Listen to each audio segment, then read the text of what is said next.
Today's guest on Finally Seen is no stranger to the spotlight, but what makes her story remarkable is how she chose to step out of it to build something even more powerful.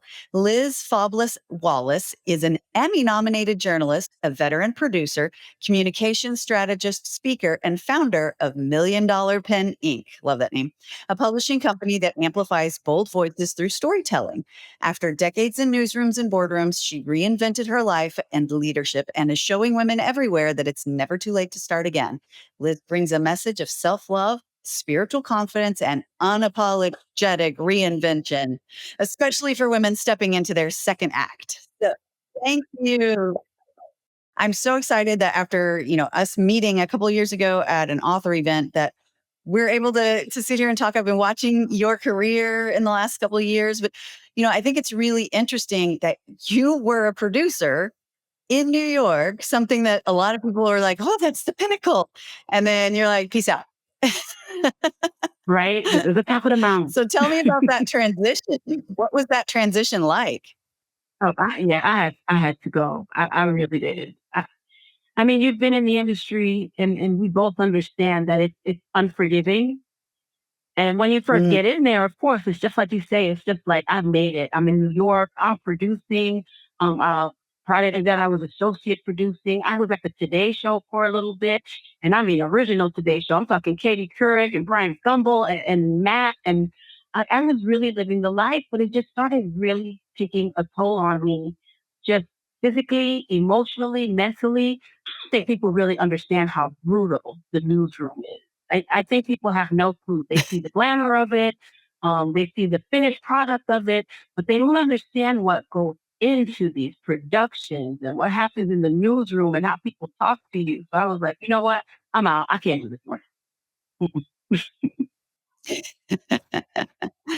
Yep, yep. I mean, I have a journalism background, and I was going to go that route. I thought I was going to be the next Dominique Soxa, and yeah, now that you're down in the Houston area, I'm Right? sure you know who she is. But I'm a fan for sure. Yes. okay, well, I thought I was going to be the next Dominique Soxa, and then once I started diving into it, and I was like, I don't know how much I like this side of it. I think I might want to Yeah. be on the other side. Yeah. I'm happy So I you totally thought get better it. of it. Tell me what you're doing now. I've literally pivoted. When I first got here, I was doing communications, which was the initial pivot. So, that's kind of an easy move out of production because we know what we're looking for. So I was the director of communications over at a company out here in the energy corridor. And then I decided I know I didn't like it. I wasn't connecting with the job. And fortunately, I was in a position where I had my own company, which is Million Dollar Pen Inc. And I was publishing books and I was working with authors and I was really doing something that I love, but I just couldn't get out of the corporate pull. So I wanted to be part of that as well. But I was just fortunate enough to be in a position where I was just like, you know what? It's not doing it for me. And I'm not going to literally keep the rest of my life hostage in a job that Mhm. I don't love because I've been doing that. And I decided to push out of that, work on the publishing, ended up publishing like a few bestsellers, which was an amazing feat for me. And I was excited about it. But one day I happened to be scrolling along Indeed or one of these websites, and I saw that there was a job at Prairie View A&M University. And you know how they say God works, and I do not use that term lightly. My husband lectures there. And whenever I would accompany him to the lectures and walk around the campus, I promise you, I would say to him, I'm going to work here one day. How wonderful would it be to work here? This campus is so beautiful. And I would work with the kids. And it was a dream at first. And I applied for the job and got it like 2 months later. I kid you not, That's like amazing. my dream job. And I do not say that lightly. So now I'm at Prairie View A&M University in their marketing and communications department, and I could not be happier. And I never thought I That's would say amazing. that. That's amazing. That is so Yeah. awesome. And it's really, you put it out there, and Yeah. then God was like, okay, here you go. Yeah. I'm a huge proponent of really putting it out in the universe. because I spent a lot of time, in full transparency here, doubting myself. Imposter syndrome is real. Not wanting to take a leap because prior to meeting my husband, I was a single mom. So all I could think of was I have to make sure I pay the mortgage, pay the car note, and pay this child's tuition. And nothing else mattered after that. So I never gave myself permission to take chances because I couldn't. I had this Mm, life that I needed to take care of. And I'm at the point now, and this job gives me this freedom because I have an amazing director, and it's just really a great place to work. I can take chances. I can really explore my creativity.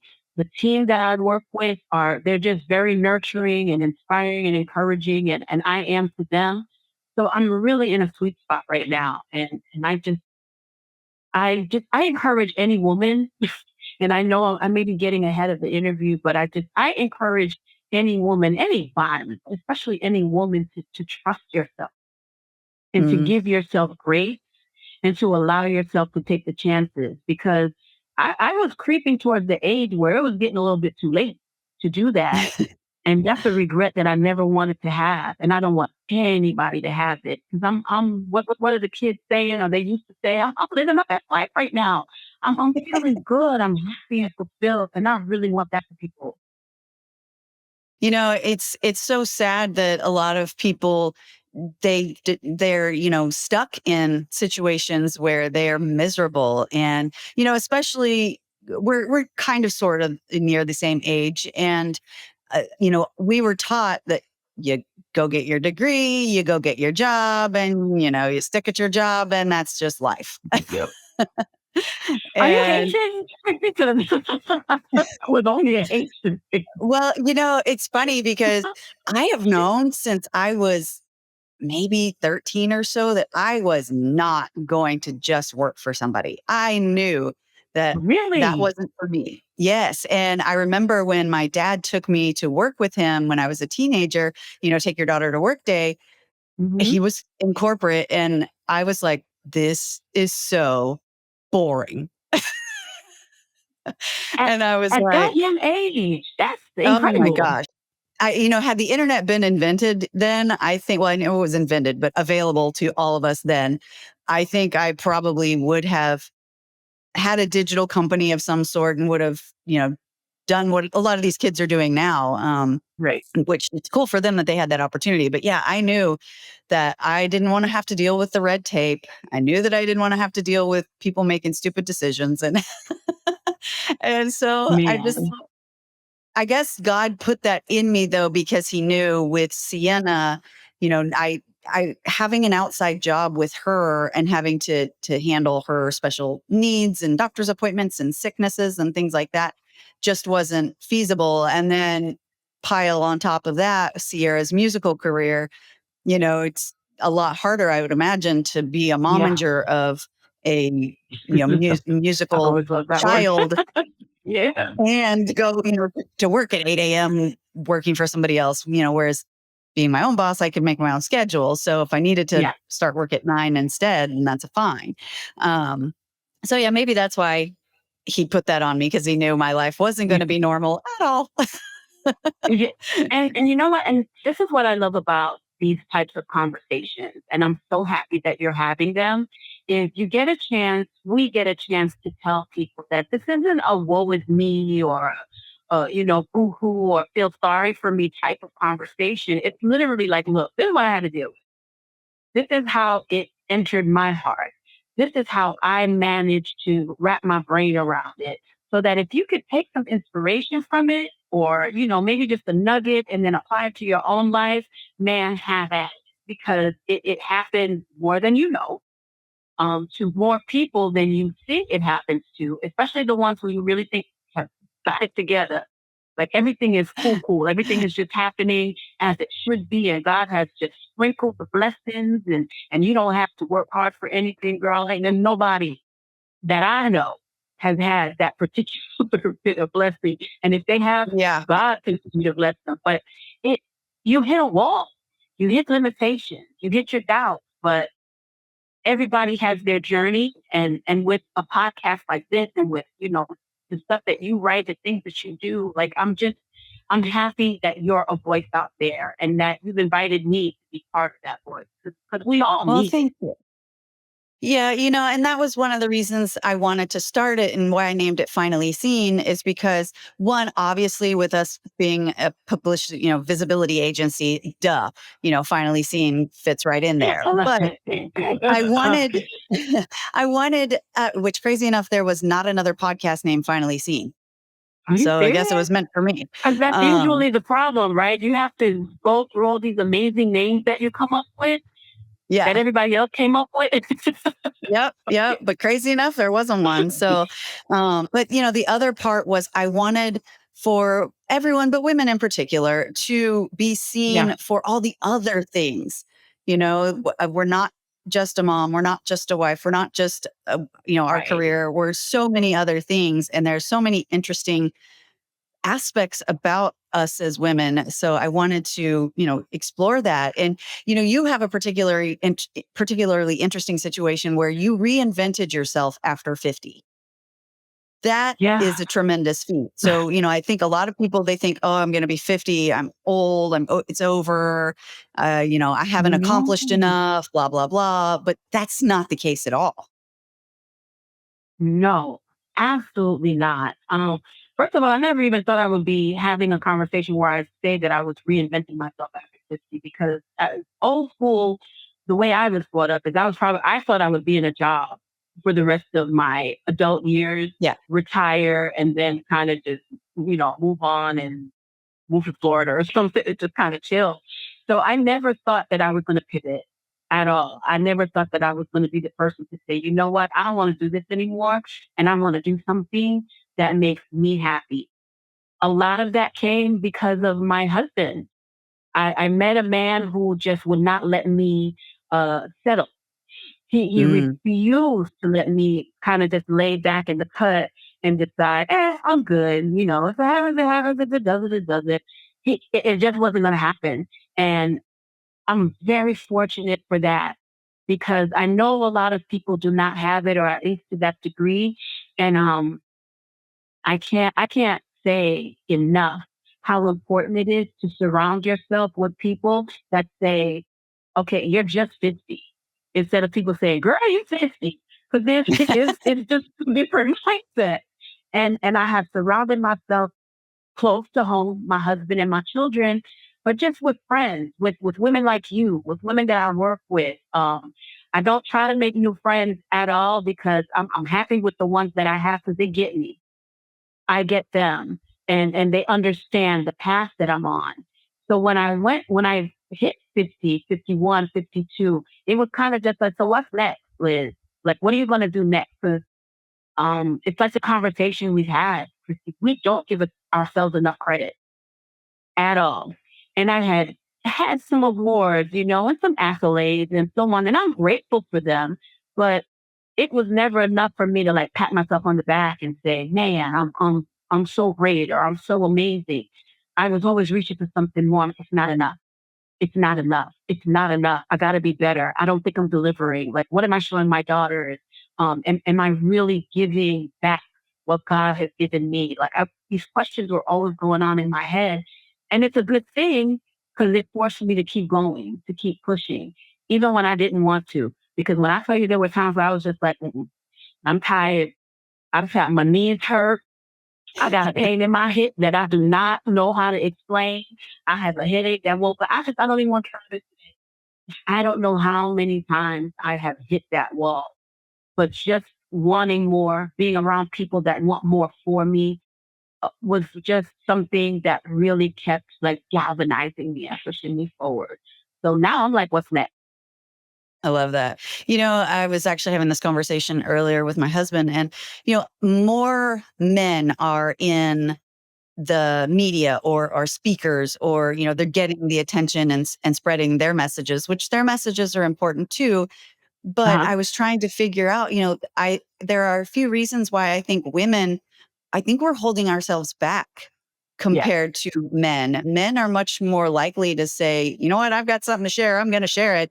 Who's ready to hear it? So you met Whereas my women, husband too then. Okay. Whereas, women, I think we get in that imposter syndrome, or we think, Yeah. my story's not that unique, or, my story is the same as everybody else's, or somebody else is already covering that topic. You. And one of the reasons why I wanted to do this podcast is to get women to stop doing that. Because when we make ourselves small, I I had to realize this myself, but when we make ourselves small, Hmm. we are actually being I, selfish and doing a disservice. wow. I never even thought of it that deeply. But you're absolutely right. Like, why are we holding back when these are things that we can give, pay forward, that will literally, just like you did, help somebody else. Mhm. It'll help the Yeah, next God woman. gives It'll us help the next young girl. Yes. Oh, it's absolutely. I mean, I don't shy away from saying it because I believe it truly in my heart that there, but for the grace of God. Because coming well, up, even as a teenager and in college, whoo child, God has had both hands on me. Because sometimes I'm pretty sure I look up and I'm like, my bad. Thanks for looking out, Jesus. Because I well, probably and should have made. I feel like he allows us to go through these situations because he is prepping us for, I guess how can I say this?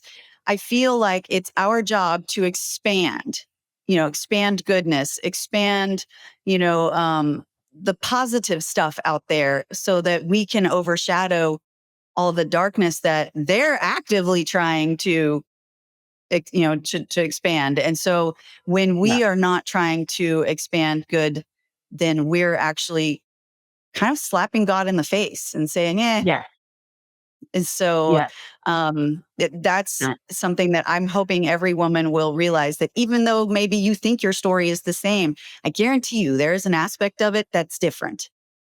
And perhaps Absolutely. the way you say it is different, and it finally clicks with someone. When authors come to me and they say, I have a little story that I think might be a good book, but I mean, I don't know. Like, I'm like, well, you got to get right, sister or brother or whoever it happens to be. If you don't believe in the story, no one's going to believe it. But everybody has a story in them. Every single person has a story because everybody's unique. And even if you've heard the story before, read the story before, watched the story before, well, it can't possibly be your story because you weren't in it. Everybody's going to bring their own particular dynamic to something. And I tell people, get that out of your head. Like, you are a story. Now let's just find out how to make it sexy. Yeah, there's always a unique angle. And, I know that we've heard the same thing over and over and over again, but it's like, and I guess as a wife, I get this because I'll tell my husband something and then he'll hear it from somebody else and it'll click to him. And I'm like, well, I told you that 500 times. And it's that type of thing, it's just sometimes you need the right way. So that's why I Yeah. encourage women to just share. Always at the perfect time. Chef kiss for the long guys. But God bless you for the long with the hot mess, brother. H.O. is gonna get at it. So, but I mean, you make really good points. And again, just kind of going back to just reading about your past and the things that you put out there and just the grace that you grant people through your platforms and through the work that you do.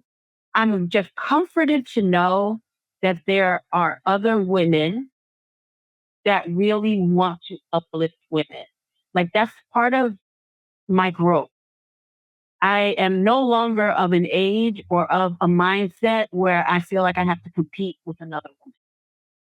It's That to me is one of the most counterintuitive actions I think we can take, especially now, because there are so many forces against us, against communities, against societies, that we really don't have much more of a choice than to come together and share what we've all learned so that we can be more powerful in our femininity and in our creativity and just in our empowered beings as a whole. I don't think women really, really comprehend how powerful we all are by on our own and like collectively. And I really wish we would get that because we are really forces to be reckoned with. 100%. And Yeah. you know, I love that you say that because I have never understood the whole girls hating girls thing, or, the Oh, yeah. cattiness that I hear a lot of people talk about. I've always just been like, if I see a woman and I think she's gorgeous, I'm like, girl, you're gorgeous. What are you doing? It's Yeah. like not hating on her because she's gorgeous. Or, if I see a woman doing great things with her business, girl, teach me. Not ooh, I hope That's you right. fail. Never understood that. I don't get it. And it's so okay. Like it's so okay to just be like, girl, you gotta tell me what you did if you don't mind, like respectfully.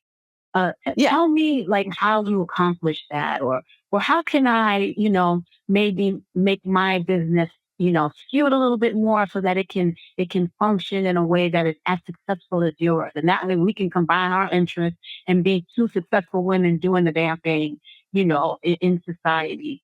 And that's okay. Like, it's actually something that I wish we would do more.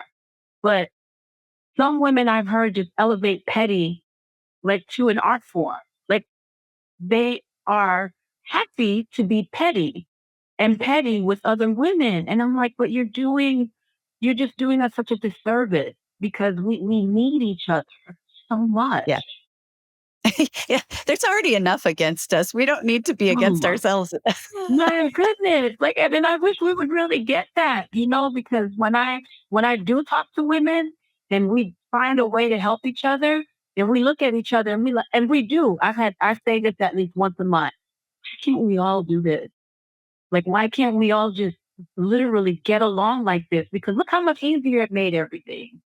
And I'm hoping that we get there. I'm not so cynical that I think we won't.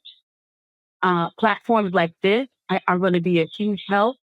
My work with authors, Hmm. and they put their stories out about this type of situation. I think are also going to be a huge help. But just women speaking out, women being a voice, women writing blogs, women actually, doing these types of interviews. We need to have our voices heard, and we need to share these messages that other women either are afraid to, don't think anyone will get. So there's hope. I have hope. Yeah, I've thankfully been able to find a lot of women who are of the same mindset where it's not about competition, it's about collaboration. And even within PR, I'm a part of, for about 5 years now, I've been part of a particular group. We meet once a month, and there's absolutely zero competition. It's like, oh, you need this contact, here you go. Or having trouble with this client, let's figure out a better angle. Or, oh, you need help with your contract, let's help. It's Yeah. so amazing and refreshing to see. And you can see over the last 5 years, every single one of us in the group has grown. And it's because And of that's by collaboration. design. Yeah. I don't Yep. think that's a coincidence. I don't think that's a Nope. coincidence at all. Just the work that I do, I love. Obviously, I love publishing. I love working with authors. I definitely love the marketing and the communications aspect side of my career as well. And I have found that I am able to thrive and really just become a better version of myself the more I give of myself. I really do. And I do not at all put that out there just as like some pithy little, oh my God, kumbaya moment. It's true. You really do get what you give out. And anyone that doesn't believe that is setting themselves up for failure. The more I give, the more I help, the more I mentor young girls, the more I have conversations with women, answer questions, help when I can. Like you just said, make that connection, help you get that network. I don't think it's a coincidence that I begin to flourish and thrive and my career really starts elevating even more and more. So for me, it's a win-win. Yeah, 100%. And I mean, it's the universal law of attraction. And then, you talked about doing the work, which is the universal law of action, meaning you got to actually Yeah. do the work. And, these universal laws are irrefutable. They're working whether or not you want to believe in them. Yeah. So I'm of the mindset, I'm going to go ahead and work with them. Man, look, I'd rather work with them than against them for sure, for sure. And the doing the work is a message that I really hope resonates. It, you're going to have those tired moments. I don't particularly enjoy watching all these news channels and reading all these papers and journals but in order for me to excel at what I do, I have to be able to have a grasp of what's happening. And that's within any industry, that's within any job that you choose, even if it's just, a gig that you're doing, like a hustle. Mhm. You really have to entrench yourself in what it is that you're doing so that you can get the most out of it. Because if you don't, you're just wasting your time and you're never going to see the benefit. So you're going to think you're not getting it because you're not putting the work in, Yeah. and that's something that I tell my daughters all the time. I'm like, baby girl, I love that you can have Saturday off and kind of just chill, but I don't want to hear, I just don't understand why my career is kind of stalled right now, mom. Like a girl. Because you feel like, Yep. the spa day on the Saturday was more important than, getting that hustle on. And fortunately, they are such hard workers, and I can't complain. Our daughters are amazing. They're moms, they're career women. We have one in the Navy, we have one that's in TNT, a business person, another that's a teacher. Like we're very, very fortunate. So that's why we drill it in them. God has given you so much grace. We don't take any credit for it because we know that nothing could come through them, but through God, through us. And we're like, you got to keep working for it. You have to keep making yourself better. Get those certifications. Wake up early and read more about your industry. Go out and get freelance jobs that kind of mirror the jobs that you're doing, so you could keep your skills sharp. Basically, never sleep on it because it it could get snatched up from you so easily. Yeah. I mean, we've seen it with all the layoffs that have happened in the news side of things and Yeah. the magazine side of things. I mean, just like boom, your job's gone.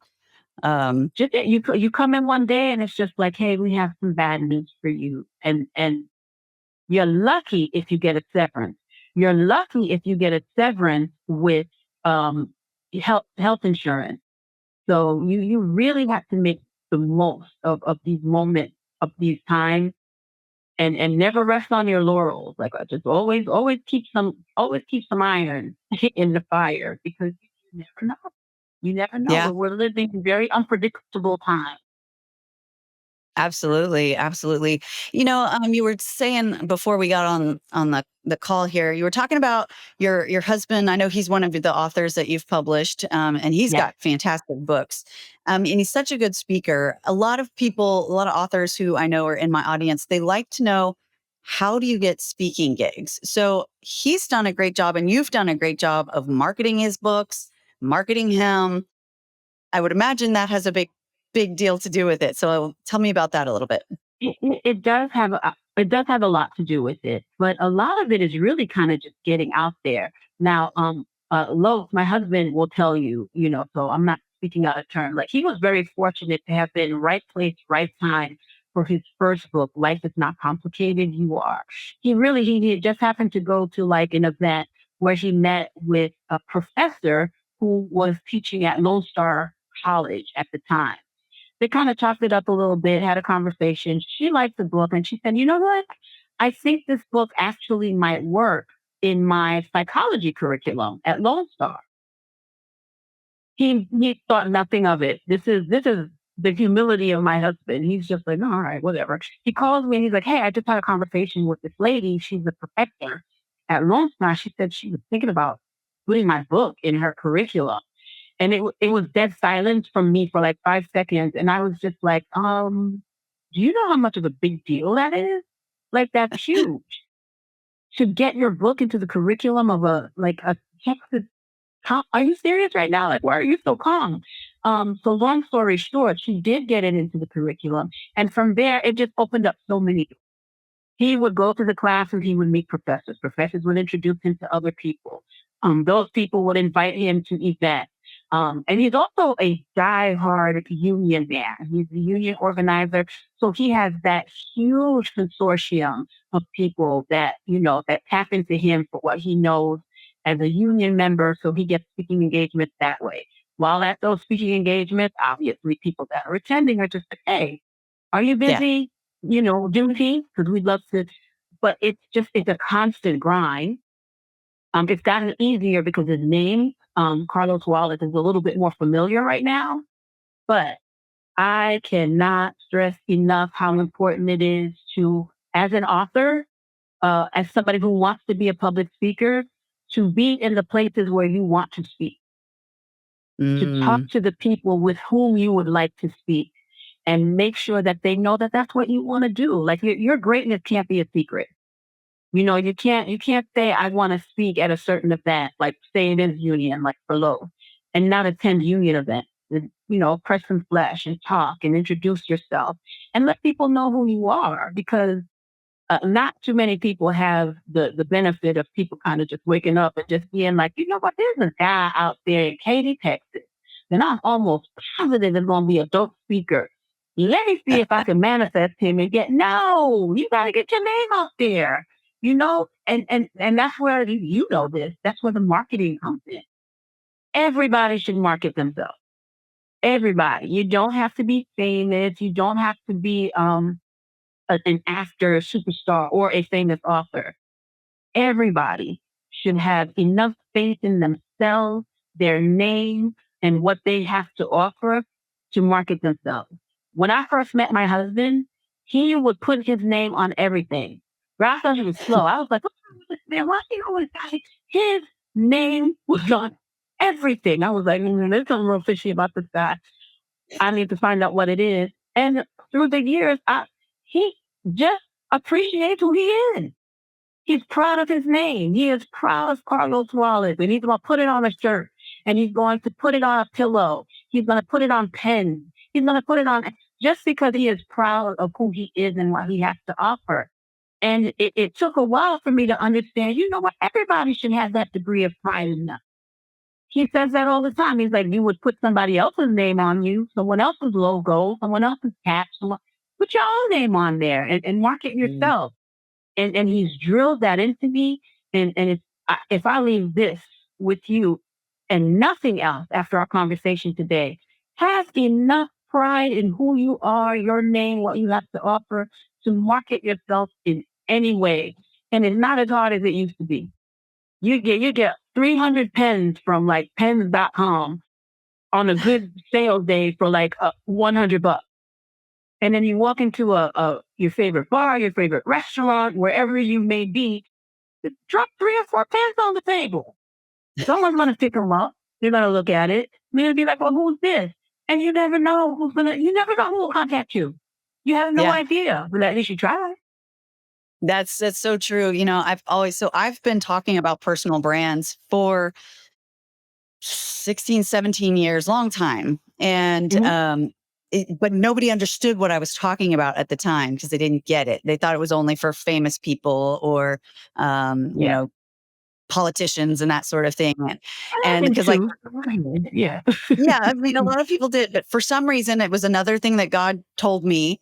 He gave me the wherewithal to understand, which is why I bought our whole family's first name, last name URLs. I bought those like 17 years ago, and We're and ahead of the so game, girl. See? That's and proving it. that's because I've always known that us as people, our uniqueness is going to be very valuable at some point. Yeah. And Yeah. now I think, especially as we're going into this age of AI, people are craving the human aspect. And so getting yourself so that other humans know who you are and what you bring to the table rather than just chat GPT, I think they're going to start craving seeking out other people. So Yeah. it's important to make everyone know who you are. And I think in-person speaking events are going to become huge, like even more than they Mhm. are, because people are becoming untrusting of AI. That's right. And so even online courses, I think they're great. I absolutely think they're great, but I feel like people are craving that I see with my own eyes in the flesh and blood, Mhm. that side of things, because AI, and we're just at the beginning of AI really. So, um, I mean, I'm pretty sure holograms are going to be pretty normal soon. Right? Before But they used to be like, "Oh my god, those were so great," and now and just in a while, they're just gonna be like the norm. And it's a conversation that definitely needs to be had, especially in this type of context, because I mean, I love technology. I don't fear AI at all. I think a lot of aspects of AI really help us work smarter instead of harder. But when people say, "Oh my God, AI is going to replace AI is going to replace," I'm thinking you cannot replace human contact and emotion and feeling. As much as you truly believe, because ChatGPT calls me by my name, like, "Hey Liz, how you doing? What do you have for me today?" I'm like, "All right, you get a little too personal now, ChatGPT, but can I lose 13 pounds in 3 days because I need to get into this dress?" Me and ChatGPT, we have a really great conversation. We have a really cool rapport. But ChatGPT is never gonna hug me and tell me it's okay that you can't lose the 13 pounds in 3 days, Liz, but you don't look bad. You just have to have more confidence in yourself. The machine, it's just not gonna tell you that. There are right, certain things about the technology that it will never replicate human contact and feeling and just in what I do with the authorship, with the communications, with the marketing, human interest is always going to be king. Human or queen, right. however you want to put Well, it. Human and interest is always going to be on top of that, there's an energetic exchange that happens when you're in person with someone, yeah, or even video, but definitely in person. And you can't, there's no technology really that can replace that energetic no. exchange that we have. And so I'm glad that you're out there doing, what you're doing, helping authors share their story. How did you come up with the name of your company? That's so funny. $1 million penny. My husband, he when I first met him, he was a promoter for a top comedy club, top urban comedy group called the Top Dog Comedy. And he didn't even know what a press release was. And when I wrote the first press release for him, he was just like, "Man, like this is good. I thought I could write, but you could write." So I just started writing more and more for him and for the group over like a course of a year. And one day we were just having a conversation, and he's just like, "Man, your pen is going to make you a lot of money one day." And I'm still waiting for the alarm. Like, yeah, I'm doing that had to come to fruition. And he's like, "You have $1 million pen." And then like we both paused, and he goes, "That's what you should name your company." And I'm like, "Wait, whoa, hold on. What company?" I wasn't even thinking. I was working. I was anchoring at the time. So I wasn't even trying to start a company. I just like to write on the side.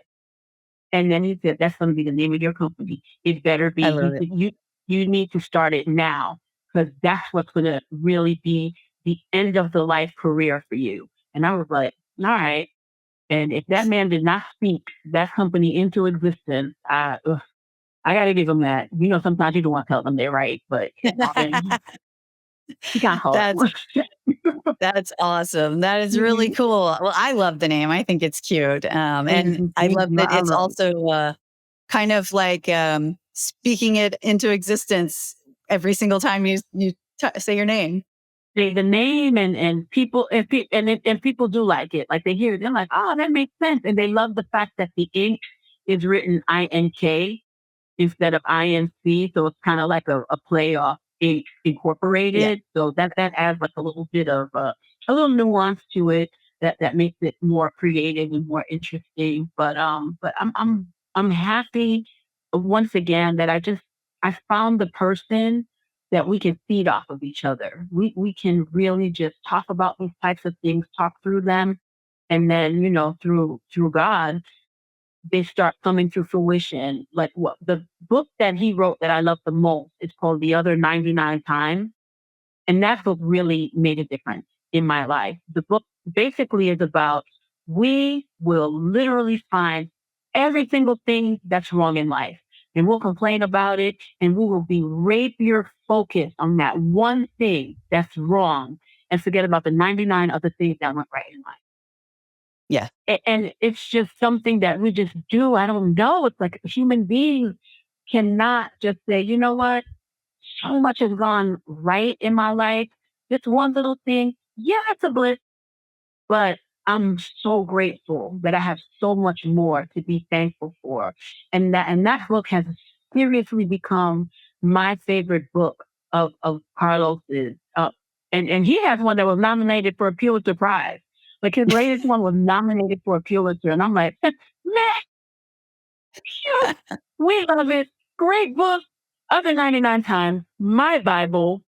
I'm not gonna turn my back on it other 99 times. Oh, So that's funny. You're so right, though. I mean, you're so right because uh, I think I love that saying where you didn't have a bad day because you had a bad 10 minutes. It was a bad 10 minutes. It's like you can perspective, choose to, okay, that was bad. Let's move on, focus on the good. Yeah. perspective. And especially as women, we just have to really take a step back sometimes and refocus and kind of just concentrate on the stuff that's right. Like I'll wake up some mornings and I'm like, oh, these rolls, I need to get another.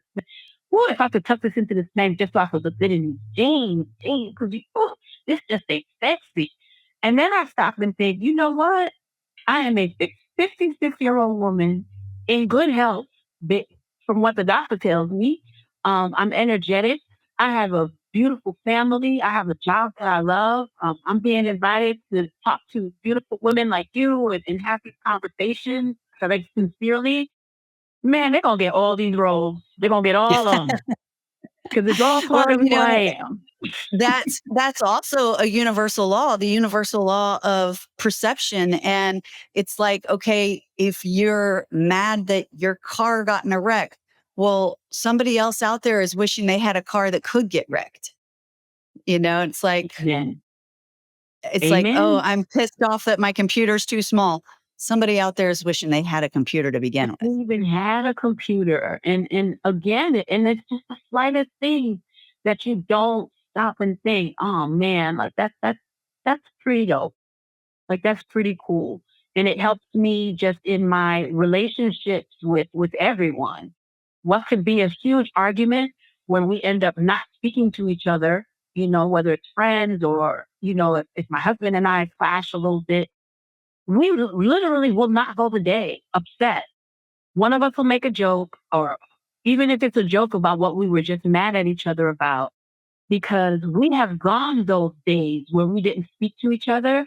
And every single time, I promise you that every single time we say, man, we wasted those 3 days. There was so much I had to tell you. Something happened and I wanted to be able to share that with you. Never gonna get those 3 days back. And for what? Yeah. So we really do our best just to never have to have that regret. I love that. I love that. Yeah. Well, Liz, where can people get in touch with you and check out Carlos's books and all of that? Oh, Carlos is easy. He's again branding. You'd be very proud of him. He's an awesome marketer, but he is carloswallace.com across all platforms. So that's Love it. that's the best way to get with him and his books and my books as well. I have a children's book series called "You Have a Superpower." Both Oh, his cool. books, yeah, both sets of books are on Amazon. So you could just search our names and our books come up.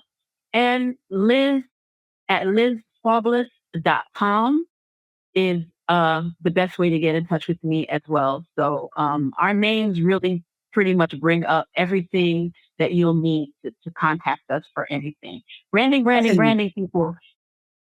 Keep branding and marketing who you are because it really, you're worth it. that's what I always tell people. It's Yeah. like, if you can't just tell somebody to Google you, you still got work to do. Yeah, we may need to work with you a little bit. It'll happen, but Yep. Well, So, thank you so much for joining. I have a feeling we're going to have you back on because I feel like there's so many more places we can go with this conversation. So definitely I'm yeah, going to have you back on. I really would. I enjoyed it. This is probably one of the few where I could agree. So I started slouching and I was just, it could I was like, "Ah, I don't even need to be let me just talk to my friend because she's amazing." So yes, That's please. That's exactly what I wanted it to be. So, well, thank you again so much. And I know that there were so many valuable nuggets in there. So I'm excited for the audience I to hope hear it. so. And hopefully they'll give us comments and let us know what touched them. I hope so. I really do. And if not for that, we'll just have to have another conversation. We'll get to Exactly. never give up. Exactly. Well, thank you again. You're welcome, Lila. Thank you for having me. Tired of overpriced energy drinks full of junk? Same. That's why I use Babella, a self-carbonating hydration packet that gives you clean energy, electrolytes, and vitamins without the crash. Just add water, shake, and sip. It's way more affordable than typical energy drinks and way better for you.